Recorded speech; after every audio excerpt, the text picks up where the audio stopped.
What's going on, guys? Welcome back to the channel. It's your boy Mk2.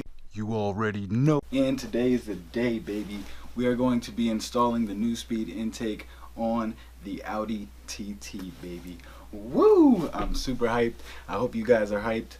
I'm gonna do a little before and after, video and a step-by-step tutorial. So tag along, you know what I mean? Learn something new.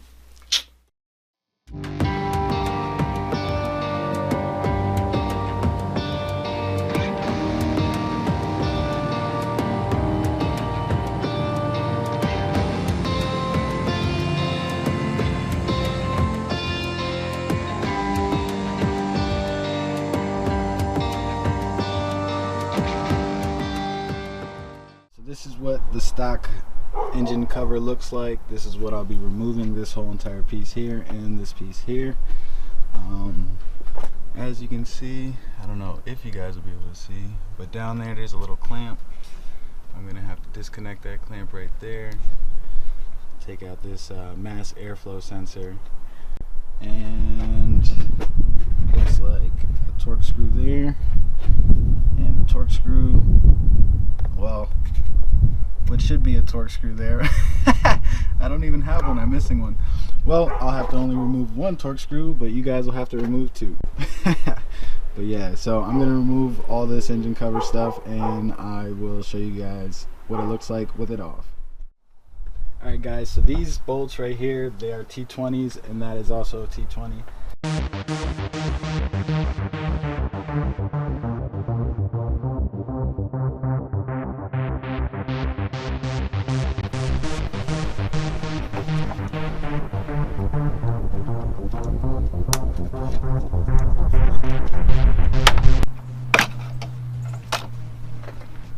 Mass airflow sensor, just remove that real quick. I'll set that up there.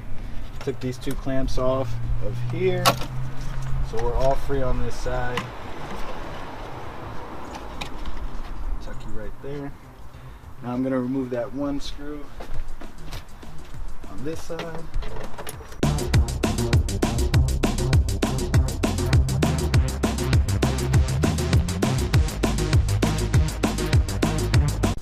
Alright, now that I have all those torques out, basically there's 4 pop socket nuts under here, 2 down here, 2 up here.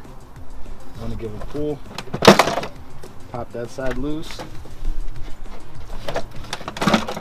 that side loose, and this whole assembly pops off like so.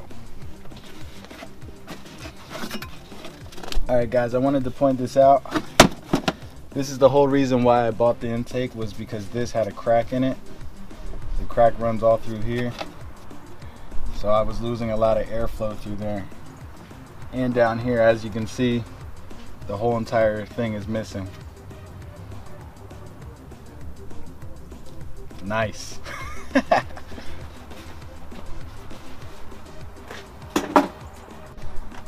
Alright, so with that off, let's see. Oh wow, these things are tore up.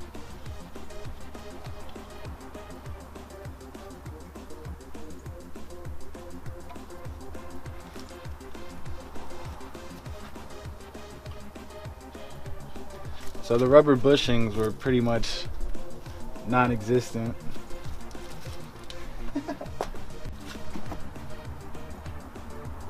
Alright, so there's 2 bolts up here. These 2 guys, I'm gonna have to remove those in order to put the heat shield on, but first we're gonna get rid of this. And you have to be very careful to make sure that you don't drop anything down into the inlet, because that goes right to the turbo.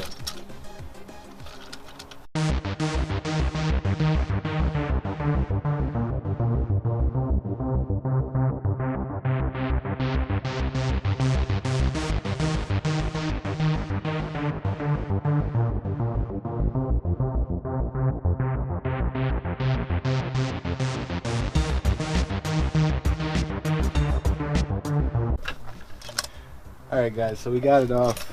This is the spring that I had to squeeze in order to get this to pop off, but it was, whew, it was like stuck on there. So now that that's off, we can move on to installing the actual intake. So whoop, whoop.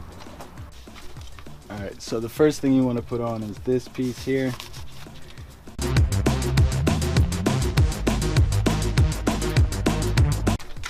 You guys want to make sure you put your smaller O-ring on the bottom of that. And I like to push it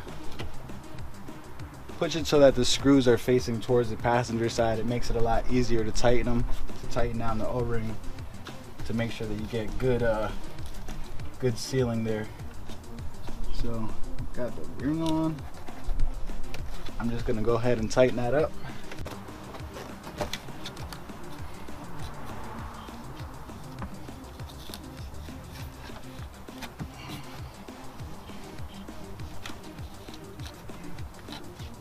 Alright, so now that we have that piece on, we got to take these two screws out in order to put the heat shield on, and then we'll be ready for the actual intake to go on, and then the filter.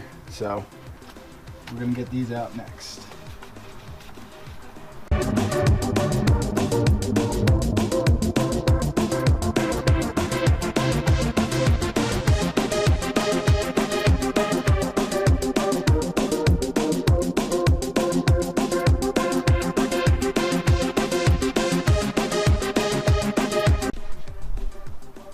Alright guys, so we got those two bolts out.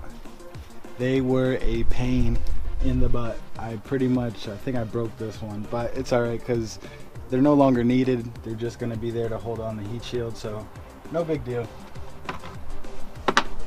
On to the next step, which I think these two screws might hold this piece of plastic on, which we don't need that anymore.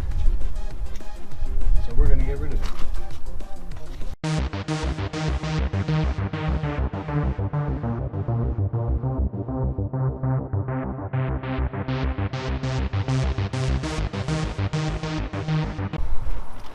Alright guys, so now that we got that out of the way, we are going to be attaching the heat shield, and then we will be putting on the actual intake. So let's go. Alright, so heat shield looks like this.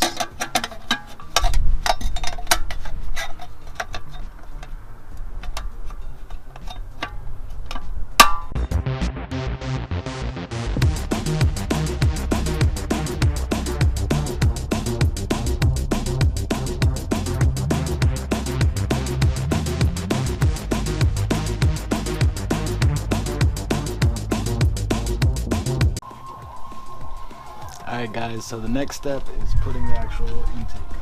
Don't forget to put your O-ring on.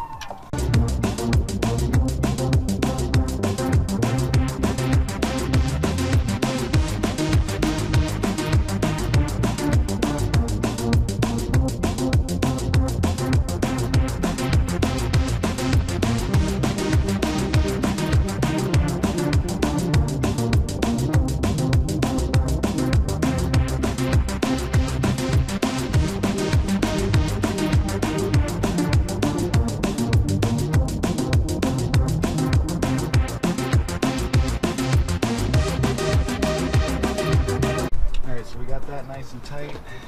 Now we have to add our screw here.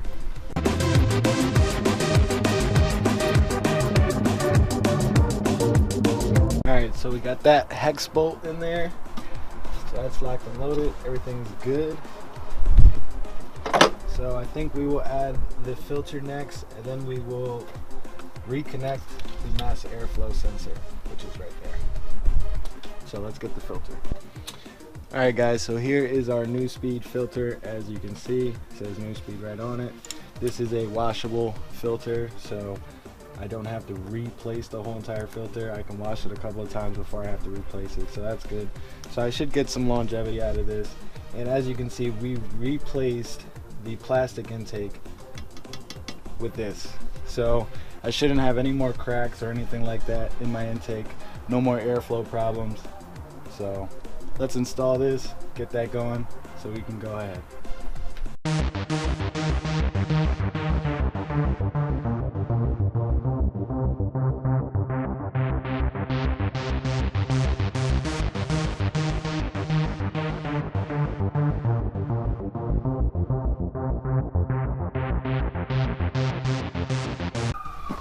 Alright guys, so we got the filter all on there, everything's buttoned up. We are about to add in the mass airflow sensor, and I just realized that I have failed you guys.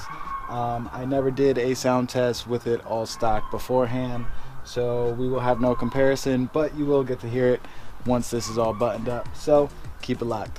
My apologies. Alright guys, so mass airflow sensor, we're going to go ahead and plug that back in there. Like that.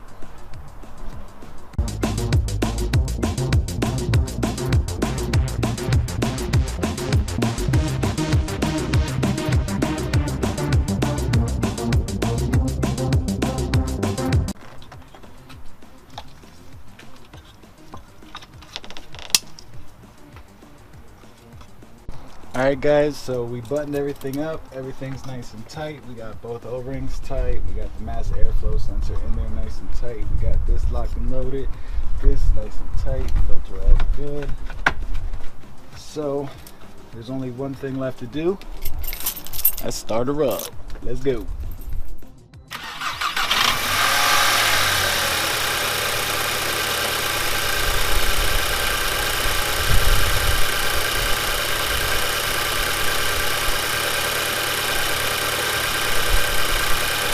Alright guys, it's a little bit windy, I hope you guys can hear me, but so far so good. We don't have any dings or any lights on the dash, which is a good thing.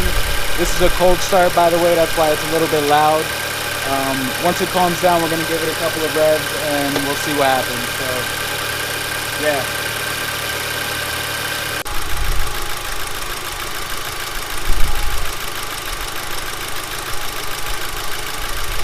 Alright guys, so she seems to be idling.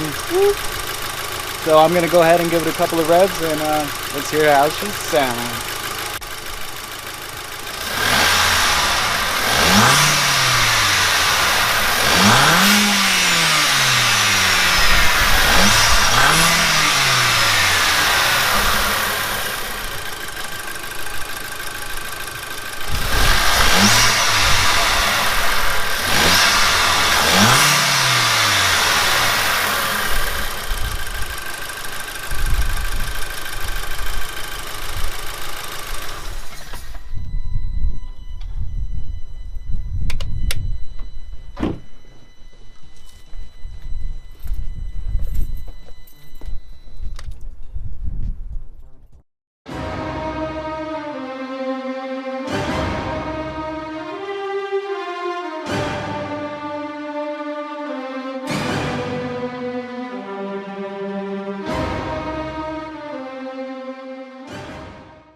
Alright guys, so that was the installation of the Neuspeed intake on the Audi TT. I hope you guys enjoyed the footage. I hope you guys learned how to do it. You know what I mean? It wasn't very hard. I want to say in total it maybe took me, I don't know, maybe a half hour, 40 minutes. I did have a little trouble with those two nuts by the heat shield though. They were a pain to get off, just so you guys know. I had to use some pliers.